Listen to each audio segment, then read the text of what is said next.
Yaşadığı birçok imkansızlığa rağmen bunu fırsata çevirerek kendine gerçekten güçlü bir ticaret yapısı kurmuş Halil'le birlikteyiz.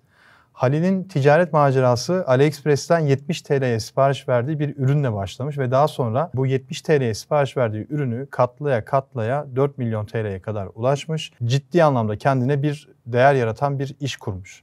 Merhaba, hoş geldin Halil. Merhaba, çok hoş bulduk. memnun oldum öncelikle tanıştığıma. Ben de öncelikle davet ettiğiniz için çok teşekkür ederim. Burada çok değerli hikayeleri aktarıyorsunuz. İbrahim Halil Türkmen, 27 yaşındayım, Şanlıurfalıyım. İstanbul'da ikamet ediyorum. Burada iş hayatımızı yürütmeye devam ediyoruz. Seninle ilk kendi aramızda konuştuğumuzda benim kendi hikayemi anlattığım videomdan bahsetmiştin. Ben de aynı senin gibi birçok zorluklar yaşadım. Özellikle İstanbul'a ilk geldiğimde demiştim. O hikayeyi ben biraz detaylandırmak istiyorum. Biraz anlatır mısın? Nedir yani, nasıl zorluklar yaşadınız İstanbul'da? Tabii şimdi iş hikayesinin biraz sonuna doğru ya da 4'te 3'ü kısmına denk geliyor. İlk İstanbul'a geldiğimizde bir iş yeri açma telaşı var. O iş yeri açarken de işte bir ev tutmayacağız. İş yerinde yatıp kalkacağız ki kira masrafı olmasın diye. İş yeri tadilattayken kalacak yer yok. Biz 3 arkadaş, diğer iş ortaklarından bir tanesi Yusuf Esen, iş ortağımla beraber. İş yeri tadilattayken biz yatacak yer yok. Otel ararken o zaman da otel ayarlayamadık. Bir gece dışarıda konaklamak durumunda kalmıştık. Daha sonradan da Sakarya'ya dönüş yapmıştık. Ancak o zorluğun zevk verdiğini o gece anlamıştım. Nerede konakladınız dışarıda? Dışarıda şu anki Ayasofya Camii'nin avlusunda bulunan banklarda konaklamıştık. Çok bizim için daha zevk verici bir zorluk olmuştu. O zaman anlamıştım ki İstanbul maceramın kolay olmayacağını ve bu yolda da ona göre pes etmemem gerektiğini görmüştüm. Ya zaten yapılan hiçbir iş de kolay değil. Yani her başarılı hikayenin arkasında mutlaka böyle zorluklar, sıkıntılar, işte bir özveri mutlaka yer alıyor. İnsan kendinden bir şeyler vermediği zaman başarılı olamıyor zaten. Peki sonrası nasıl gelişti? Bu AliExpress ayağını çok merak ediyorum ben. 70 TL'lik sipariş ve sonrasında 4 milyon TL'lik bir değer nasıl yaratılıyor? 70 TL nasıl 4 milyon TL oluyor? Yani şöyle, şu an sahip olduğum işi düşünmüyor olsaydım 70 TL'ye bir iş yeri kurulacağını, bir işletmenin kurulacağını ya da bir işe girişeceğini kesinlikle şahsım dahi inanıyor olmayacaktım. Ancak benim tam iş maceram, kendi işin kurmam tam bir 70 TL ile başladı. Hikaye şöyle, ben 12 yaşından beri iş hayatı içerisindeyim. 2015 yılı 2019 yılı arasında part-time olarak işte Vodafone'dur, reklam olmasın, Turkcell ve benzeri platformlarda hat üzerine part-time çalıştım. Faturalı hat satma üzerine. Ondan sonra oradaki zorluğu görünce kendi kişiliğim biraz eleman olmak değil de biraz da herhalde iş yeri sahibi, iş yeri yönetme üzerine olduğunu fark ettim. Çok zorlanıyordum çünkü. Ondan sonra iş yeri kurmaya karar verdim. Bir işletmenin bir adımını atmaya karar verdim. Ama cebinizde paranız yok. Cebimde ne kadar vardı? Hatırlarsan 3 TL. Şu anki 3 Türk lirası vardır. Yani bir öğrencinin cebinde olabilecek bir tutar vardı. Bunun üzerine ben sürekli beraber takıldığım bir lisedeki bir öğretmenim vardı. Öğretmenimle sürekli AliExpress'ten bakıyordum. O da fark etmiş ki onu sipariş etmek istediğimi biliyor. Bir sen öğretmen derken, evet. Öğretmen ne? Benim lisedeki Durak hocam vardı. Mehmet Durak Akkaya. Ha, İstanbul'daki. Hayır, İstanbul'da değil. Şanlıurfa'da. Şöyle hikayeyi ben şöyle. Şanlıurfa'da Anadolu Teknik Endüstri Meslek Lisesi'nde okudum. Ondan sonra Şanlıurfa'da Mersin'den üniversite okuduktan sonra İstanbul'a geldim. Benim hikayem başlangıcı oradan başladı. Şanlıurfa'dayken öğretmenim de AliExpress'ten sipariş vermem için destek oldu. Kendi kredi kartını cebimden çıkardı. Bu siparişi beraber sipariş verelim, deneyelim, gelecek mi ya da gelmeyecek mi şeklinde. Peki tabii, o ürünü sipariş etme amacınız neydi yani? Ne üründü bu arada? Yani amaç neydi? Ürün neydi? Şu an burada da görmüş olduğunuz gibi telsiz ürünüydü. Kendi alanında konuşmak üzere tasarlanan cihazlar, PMR, el telsizleri ve benzeri. Ben bunun amacım onu Facebook'ta, ikinci el gruplarında ve benzeri ilgili gruplarda satmaktı. Şu anki sahibinden.com'da satıldığı gibi birçok ürünü. Amaç oydu. Ürün geldi, 30 gün sürdü. Hatta şu an bir hafta sürüyor belki AliExpress'ten geliş süresi. Evet. 30 gün sürmüştü. 30 günün sonunda ben paketi heyecanla açmıştım. Paketi kontrol ettim. O zaman da gümrük vergileri falan da yoktu biliyorsunuz. Ürünler geldi. Ben satışını yaptım. İlk ürün tutar olarak 75 TL falan denk geliyordu. Dolar 2 lira o zaman. 2 liraydı. Aynen. Dolar 2 liraydı o zaman. 75 TL'lik ürünü 150 TL'ye satmıştım. Sonra o parayla hiç parayı yemeden... Kime sattınız o ürünü bu arada? Nerede ürünü sattınız? Facebook'ta Adana'da bir kişi almıştı. Ha, öyle ilan verdiniz. Tabii rastgele ilan verdim. İlan verdikten sonra telefon numarası yazıp o şekilde EFT havale yöntemiyle ödeme yapmıştı. Benim hesap numaram dahi yoktu o zaman. Hocama rica etmiştim o şekilde. Peki şunu anlamadım. Şimdi Şanlıurfa'dan İstanbul'a geldiniz. Hiç paranız yok. 3 liranız var. Aynen. Hatta kalacak yer yoktu. İşte Onun hikayesi şöyle. Caminin avlusunda yattınız. Sonra internete eriştiniz bir yerden. Sipariş vermek istediniz. Hocanız size destek oldu. 70 TL. Aynen. Sipariş verdiniz, Facebook'tan sattınız. Nerede kalıyordunuz? 2013 yılı, ben şöyle sırasıyla isterseniz size anlatayım. 2013 yılında AliExpress maceram başladı. Siparişi verdim. O ürünü sattım. O ürün aynı yöntemle katlaya işte 2 ürün geldi. 2 ürünün parasını bir daha yatır. 4 ürün geldi. 4 ürünü sat, 8 ürün. 8 ürünü sat, işte 12, 16 o şekilde. Ürünü katlaya üniversite kazanana kadar 1500 liraya kadar arttırmıştım sermayeyi. Bir öğrenci olarak 1500 TL'ye kadar arttırmıştım. Hocam da hatta beni kandırmıştı. Şöyle kandırmıştı. Bu paraya ben ortağım. Parayı yememem için, yani sırf parayı herhangi bir yere harcamamam için bu sattığın ürünleri ben ortağım. Daha sonradan öyle bir şey olmadığını fark ettim. Sadece öylesine böyle bir şey söylemiş. Daha sonra da o 1500 TL'lik rakamla Mersin Üniversitesi'ni kazandıktan sonra Mersin'de sürekli AliExpress'teki ürün alışverişini devam ettirdim. Artık aylık 15 ürün, 16 ürün, işte 20 paket, 30 paket, bu şekilde paketler sürekli devam ediyor. Siparişleri Facebook'tan mı geliyor? Siparişler hep Facebook'tan satılıyor. Satışı Facebook'tan, getirmesi de hep AliExpress'ten. Çünkü o zaman bilmiyoruz. Yani bir ithal etmeyi ve benzeri durumları bilmiyoruz. Firmada yok. Ortalıkta bir öğrenci olarak harçlığımızı çıkarıyoruz. Aylık 1500 TL ile 2000 TL arası bir öğrencinin sahip olamayacağı bireysel bir gelir elde ediyordum o zaman. 4 milyon TL'ye nasıl peki çıktı? Şöyle sırasıyla hepsinin bir şöyle 7 yıllık bir çizelgesi var bu durumun. Üniversite 2 yıllıktı. Elektronik haberleşme bölümü mezunuyum oradan, Mersin Üniversitesi'nden. Üniversite bittikten sonra Sakarya'daki lise arkadaşım Yusuf'un yanına taşınmaya karar verdim. Üniversite bittikten sonra biliyorsunuz arkadaşlarınız dağılıyor, herhangi bir şey kalmıyor. O yüzden de oraya taşınmaya karar verdim. 1500 TL'yi artık 1500 TL değildi, artık 6.000 lira, 10.000 lira gibi bir sermaye oluşmuştu Sakarya'ya döndüğümde. O parayla ticaretimi devam ettirmeye çalıştım, ancak artık bir ilerleme olmuş. Bu gelirlerin bana yetmediğinin farkına vardım. Bu yüzden de bir yıllık süreyi Sakarya'da geçtikten sonra, Sakarya Teknokent'te geçirdikten sonra İstanbul'a taşınmaya karar verdim. Yıl 2017 olmuştu. İstanbul'da telsizle ilgili ilk ithalatımızın başvurusunu yaptık. Hatta süreç o kadar zordu ki, yani bütün sermayemizi iş yeri açmaya koymuşuz. Ancak ürün almaya hiçbir sermaye yok. O da İstanbul'daki, işte Tahtakale'deki, Eminönü'ndeki birçok satıcı, işte telsizi satan ya da benzer ürünleri satan alıcılarla görüştük. Onları ön siparişe ikna ettik. Ön sipariş sistemiyle biz 500 adet ürünümüzü ilk defa orada ithal etmeye sipariş vermiştik işte. Ürünler gelmişti. Hatta biz ürünleri taşıma parası vermemek için kendimiz İETT otobüsüyle ürünleri kendi ofisimize taşımıştık. Perpa Ticaret Merkezi'ndeki ofisimize. Ofis dediğime bakmayın, orası hem evimizde hem de satış yaptığımız bir yerde. Orada yatıyordunuz aynı zamanda. Aynen, bir yıldan fazla yattım. Yani bir yıldan fazla gece gündüz bir yandan uyuyorsunuz, işte tam hikaye şöyle, kartonları görüyorsunuz, ürünleri görüyorsunuz. Yani yatıyorsunuz, kalkıyorsunuz, işle tekrardan uyanıyorsunuz. O şekilde devam etti. Şu anda da 2021 yılında 4 tane iş ortaklığım var. Ana kategorimiz, yani ana işimiz telsiz, haberleşme ürünleri. Bir bakabilir miyim o ürüne? Tabii, merak şöyle. ettim. Peki bir şey söyleyeceğim. Şimdi bu 70 TL aldığınız ürün bu değil mi? İlk AliExpress'ten. Hayır, bu ürün sadece bu kendi ürünümüz. Bu arada o getirmiş olduğumuz ürün Çinli'nin kendi markasıydı. Biz Bu sizin markanız mı? Aynen, kendi markamız. Türkiye'de Aselsan'dan sonra ikinci Türk markası biziz. Biz kendi markamıza üretim yaptırdık. Oralet çay. Cihaz kontrol. Ben niye konuşamıyorum? Ha, konuştum. Şu an Sonra ne oldu? Yani bu ürünü satıyordunuz. Sonuçta 70 TL'ye aldığınız ürün bu ürüne benzeyen farklı bir üründü. Evet, farklı bir AliExpress'ten. üründü. Ya bu size bir fikir verdi en azından. Ya ben bu telsizi satarım dediniz. Tek tük Facebook'tan oradan buradan bir şekilde sattınız. Daha sonra iç piyasada işte Eminönü'nde toptancılara vesaire ihracat yapma amacıyla oraya verdiniz 500 Aynen. tane. İş böyle gelişti. Peki 4 milyon TL dediğiniz rakam ne zaman oldu? Yani ne kadar zaman oldu?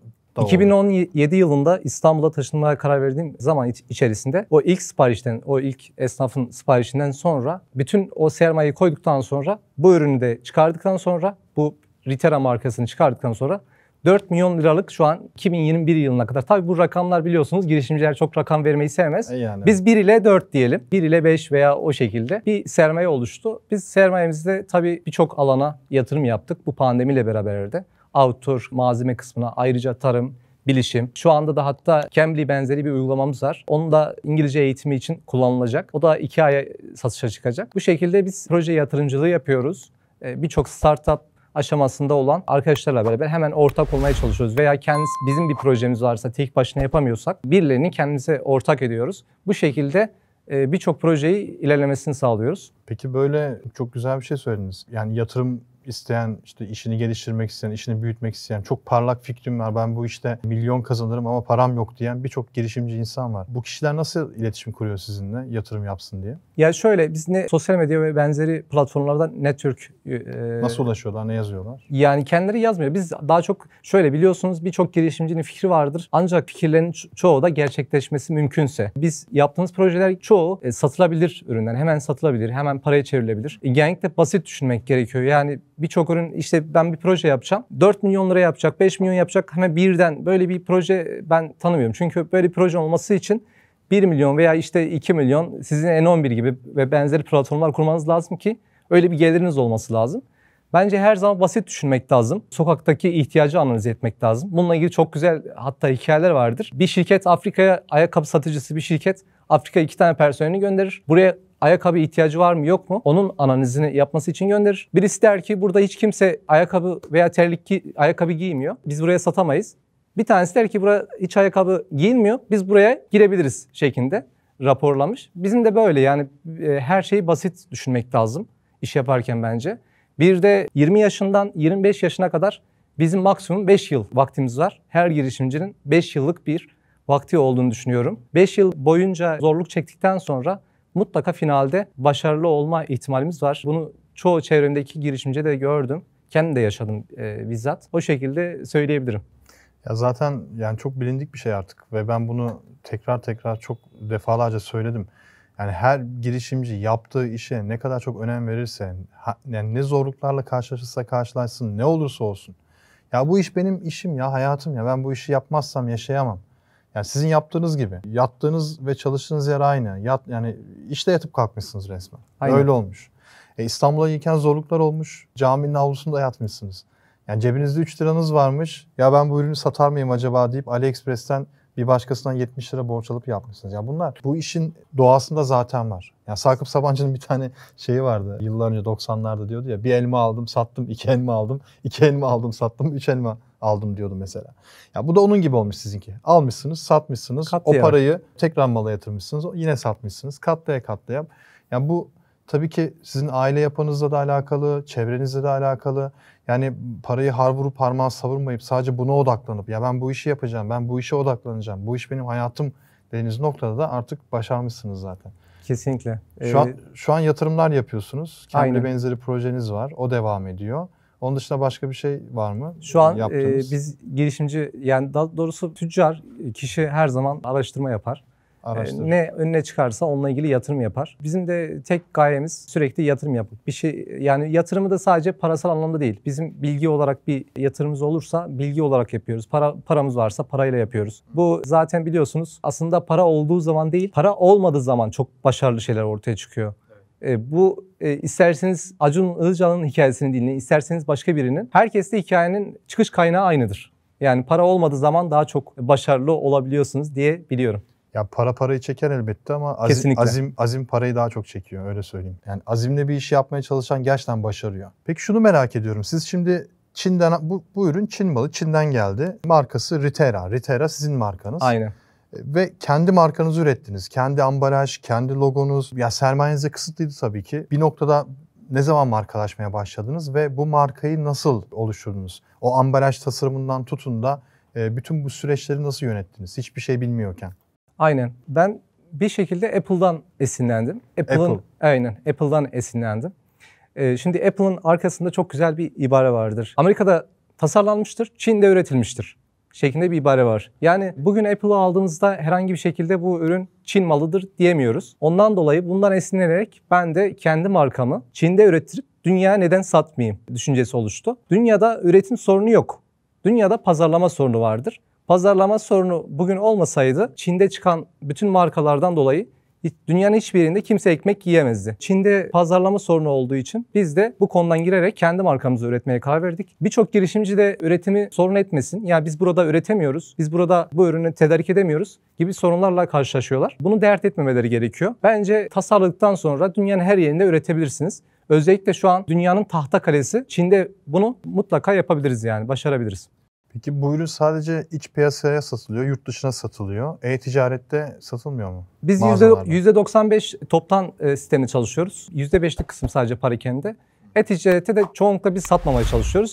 Bayilerimizi zengin etmeye çalışıyoruz. Çünkü bayi ağı her zaman bizim elimiz kolumuz. Onları daha çok besledikten sonra her zaman ürünü en iyi tanıtanlar onlar. Çünkü bundan para kazandıktan sonra en iyi tanıtıcılar bayiler. Biz de bu yüzden bayilik sistemini daha çok önemsiyoruz. Yurt dışında da keza o şekilde. Yurt dışında da 1-2 bayilik şeklinde satıcılar var, temsilcilerimiz var. Onlar da pazarlamaya ve satmaya devam ediyor. Özellikle Afrika bölgesinde. Bu şekilde satış ağını önem veriyoruz. Peki şimdi akıllı telefonlar varken, teknoloji bu kadar gelişmişken el telsizini kimler kullanıyor, kimler alıyor? Yani ben şimdi bunu aldığımda mesela neden kullanayım yani neden cebimde dursun ki bu?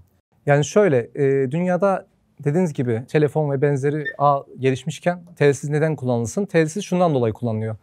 İşini çabuk çözmek isteyen, işte internete bağlı kalmak istemeyen, dijitalde daha böyle basit sistemler kullanmak isteyen herkes telsiz kullanabilir.